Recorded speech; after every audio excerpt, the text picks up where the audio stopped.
Today we're talking about police powers to stop and search, why the police can stop and search you, and what you are entitled to if you are stopped and searched. There's a lot of debate online and certainly lots of videos about stop and search, usually when a search has gone wrong and the police officer has resorted to using force.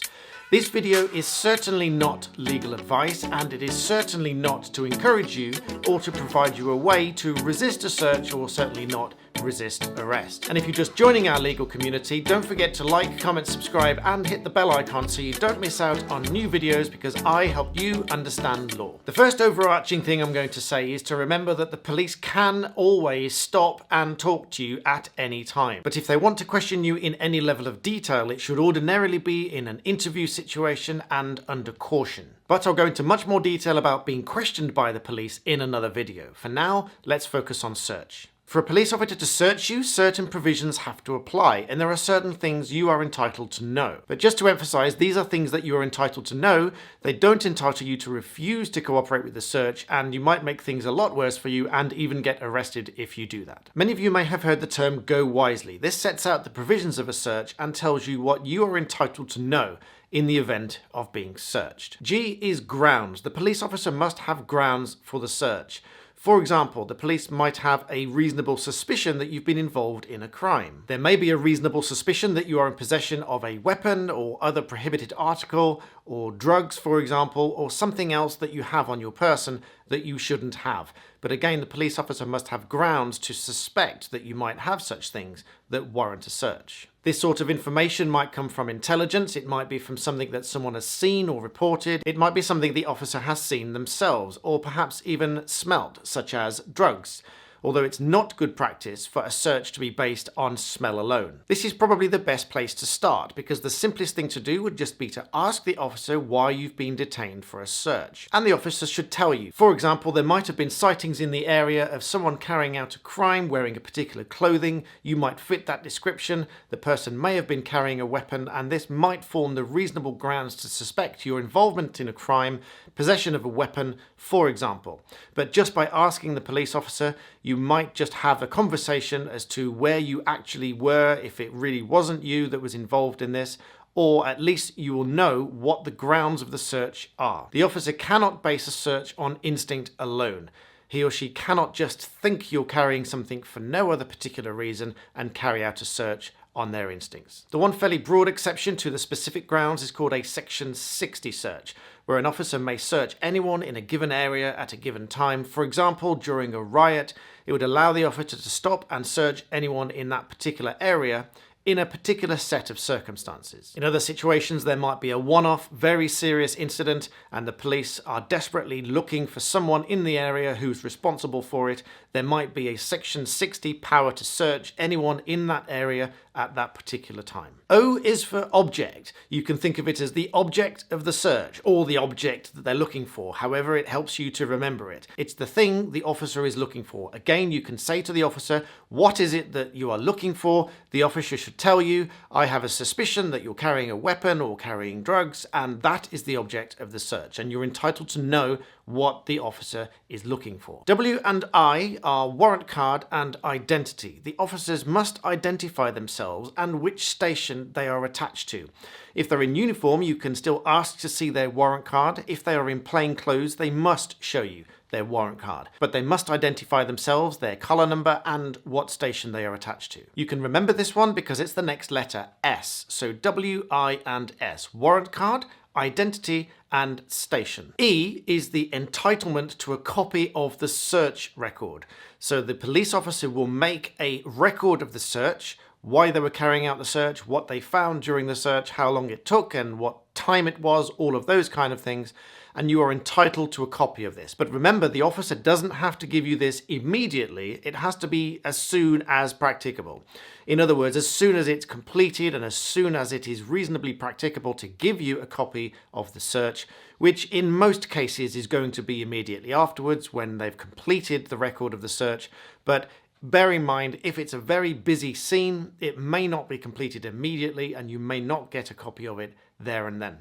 L is the legal power. So the legal power under which the police officer has a right to stop and search. Many acts of Parliament provide for power of search. For example, the Misuse of Drugs Act provides for the power to stop and search a person if there's a reasonable suspicion that that person is in possession of an illicit drug. And of course, there'll be a power to search for weapons and all sorts of other things. Police officers may also tell you you're being searched under Section 1 of PACE, which is another power of search. That's the Police and Criminal Evidence Act. And finally, Y is you are being detained. You must be told that you are being detained for the purposes of a search. So all of these things apply. The police officer must tell you you are being detained for the purposes of a search. And you are entitled to know each of these things. The grounds of the search, the object that the police officer is looking for. You are entitled to see the warrant card, know the identity of the officer, which station they are attached to, what legal power has given the officer to carry out the search in the first place, and you're entitled to a copy of the search record. Now, as I said at the outset, there's lots of videos online and lots of debate online about people resisting searches and protesting searches by the police. Now, whilst I've outlined your entitlements during a search, please do bear in mind that if you resist a search, the police are permitted to use reasonable force to enforce a search. Now, this must be reasonable force, and if you want to hear more about reasonable force, I'll link a video down below about my self-defense video where I talk a little bit about reasonable force. So do remember that resisting a search might result in the police using reasonable force on you, and in the worst cases you may be arrested for failing to comply with an officer. So what about clothing and removal of clothing in order to look for certain items? Now, in most cases the police are not going to require you to take off much more than your jacket, for example, for the purposes of a search. But if the police want to do a more thorough search, the police are allowed to require you to remove more clothing.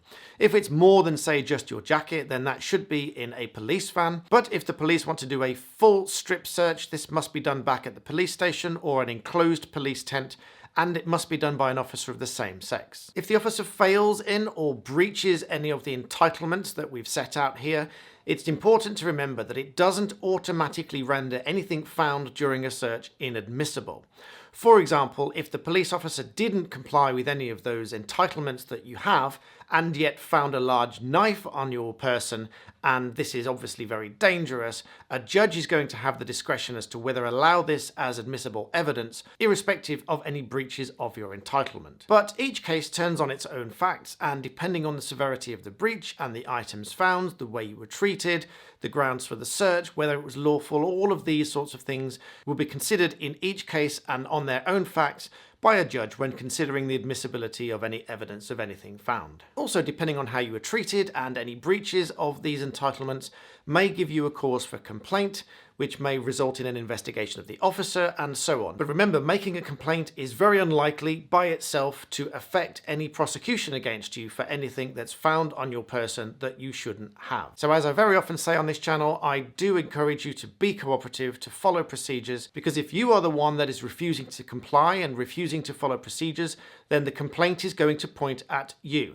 Whereas if the officer has done something wrong, but you've been completely cooperative, you can still lay complaints, and at least you can say that you have been cooperative and you have followed procedures as you are required to do. And again, as I always say, if you're in this situation, you must seek formal legal advice. Do not rely on this video or what someone else says in the comments to this video or any other article that you read online. You must seek formal legal advice, because only a lawyer can look at your very specific situation, look at the facts, apply it to the law and what happened, and advise you properly in according to your particular situation. But in the meantime, I hope this video has given you a brief insight into what stop and search is all about. I'll call this part 1 because there'll be lots more to go into, so make sure you subscribe for part 2 and maybe part 3. And thanks for watching, and I'll see you next time.